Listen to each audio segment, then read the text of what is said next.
surprised at how it escalated like that, though, right after you and Klay tussled at the center court? I was kind of surprised. I didn't know, Draymond was going to do all that. That was kind of surprising for me. So you think Rudy should have gotten tossed too? No. I mean, they all Hell part no. of it. If you're gonna, if put it like this, if Klay Thompson gets tossed, it's the same thing. Well, they started the thing. No, if Klay Thompson got tossed, Rudy Gobert was for the game. I'm not think- saying it's suspension. Just looking but at for it the right game. there, Rudy. Anybody was involved. Rudy didn't have him around the neck either. He had him around the waist area. That was not the way. He had an arm up there around But it. he wasn't like this, but his arm was up Yeah, there. okay. Well, don't compare what Draymond did to I'm him. not comparing. No, Hello everybody and welcome back to NBA Cinema. Now, things went down in the Bay last night. Minnesota Timberwolves, we have to give them much props. They're 8-2. They're on their best winning streak since 2004. It's almost 20 years since they've had this kind of winning in the Timberwolves franchise. Now, that's not what we're talking about today. Today we're talking about the scrum that happened not even minutes, like a minute and a half into the game, where Jaden McDaniels and Klay Thompson mixed it up, got a hold of each other's jerseys, ripped each other's jerseys, tossing each other around, and then, out of nowhere, Draymond Green comes flying in and grabs Rudy Gobert. I mean, it wasn't to pull him off Klay or anything like that. Draymond wanted to send a message, and I don't want to call it a beef, but it is a healthy competition between him and Rudy Gobert that's kind of stretched out for some years now. And originally started seemingly when Rudy Gobert put out a tweet after Golden State had lured Kevin Durant to the team, and Rudy Gobert actually making a comment, "Wow, only problem is there's only one ball." And Draymond used this chance to let Rudy Gobert know he saw his message. The narrative around you guys is always about the scoring and the shooting and so forth, but the defense in this it's only one basketball. Yeah. And we all remember when Rudy cried for not making the All-Star team.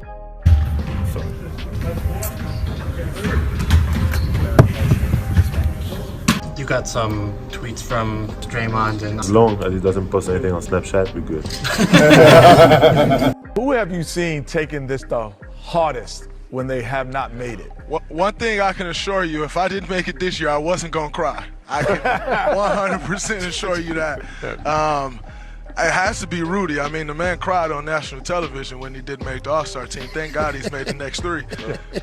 Stop it, Dre. Leave that man alone. I mean, you can't cry, Chuck. I said it then. I'm going to say it now. I got killed on Twitter then. I'll probably get killed today. No, but you right. can't cry. No, you're right. Come on. You're right. Come on, man. Now, we remember Rudy Gobert actually putting up this tweet after Draymond Green punched then teammate Jordan Poole. "Insecurity is always loud."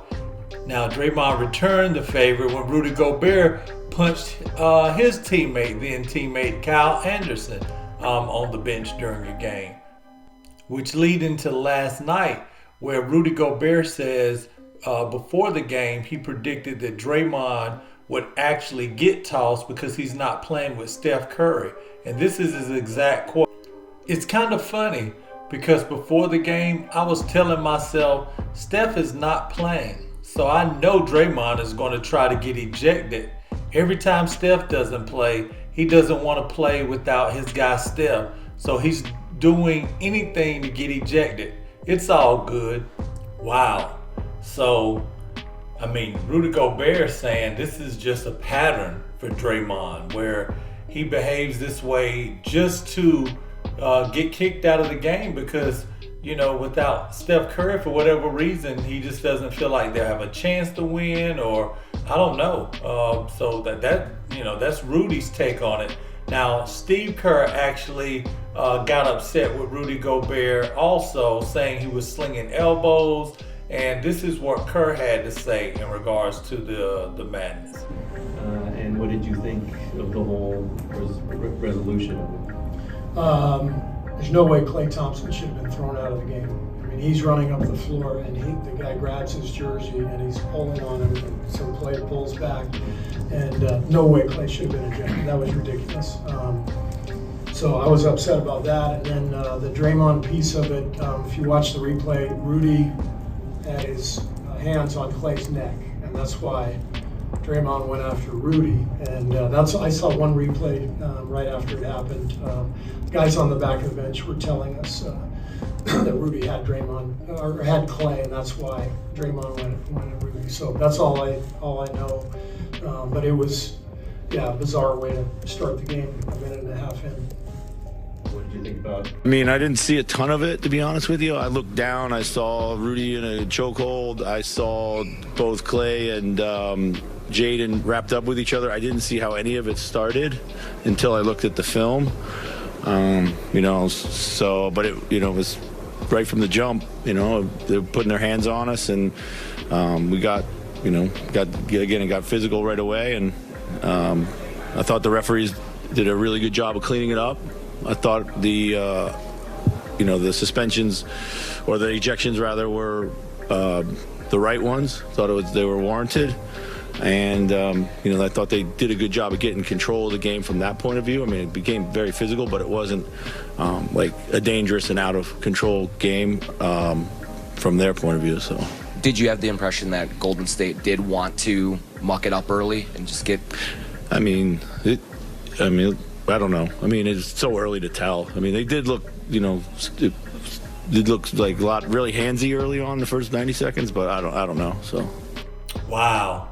So, I mean, we're at a place now where, I think if they were to meet in the playoffs, it would make for some very entertaining basketball. And I think I said maybe a week ago that the spot that Memphis once had with Ja Morant and that crew being the rivalry, I think Minnesota just leapfrogged them, and now Golden State is looking at them as, the next little brother. They're not real rivalry because they don't have no championships, but you know what I'm saying. Whatever they were calling the Memphis thing, I think it has transitioned over to Minnesota versus Golden State at this point.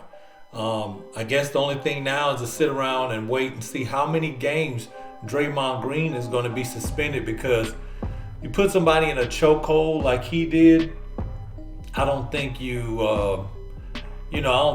not sit for, I'd say at least 8 to 10 games. I can't see the league doing any less than that, because Draymond didn't even give the illusion that he was, just trying to protect Klay. He went, grabbed his neck, didn't let him go after he grabbed him off. Rudy wasn't trying to fight back. I mean, Rudy looked completely lost, but Draymond had been wanting to get his arms around that dude's neck for a minute. If you haven't already, please like, subscribe. I'm going to holler at you guys next time. Peace.